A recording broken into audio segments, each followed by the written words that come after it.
Today I'm going to teach you how to search for a user on GitHub. Whether you're looking to collaborate with someone, check out their repositories, or simply connect with other developers, finding users on GitHub is a fundamental skill that'll help you navigate the platform more effectively. First, open your web browser and head over to github.com. Once you're there, log in using your credentials. This step gets you into your GitHub account where you'll have full access to all the search features and tools available on the platform. After logging in, direct your attention to the top toolbar of the GitHub interface. Here, you'll find the search button, which is your gateway to finding users, repositories, and code across the entire GitHub ecosystem.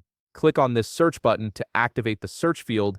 Now, in the search field that appears, type the username of the person you're looking for. This could be their exact GitHub handle or a part of their name if you're not entirely sure of the spelling. Once you've entered the username, hit enter on your keyboard to execute the search.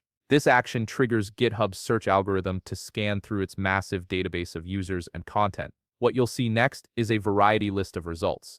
GitHub's search is quite comprehensive, so it might display repositories, code snippets, issues, and users that match your search query. This broad range of results gives you multiple avenues to find exactly what you're looking for, but it can sometimes feel a bit overwhelming if you're specifically hunting for a user profile. To make your search more targeted and efficient, look over to the left panel of the search results page. Here, you'll find various filter options that help you narrow down your results. Click on Users in this left panel. This filter immediately refines your search to show only user profiles that match your query, eliminating all the other types of content from your results. This makes it significantly easier to locate the specific person you're searching for without having to scroll through repositories or code that aren't relevant to your search. And there you have it. You've successfully learned how to search for users on GitHub and filter your results to find exactly who you're looking for. This simple process will save you time and help you connect with the right people in the GitHub community. If you found this video helpful, please leave a like, subscribe, and see you in the next video.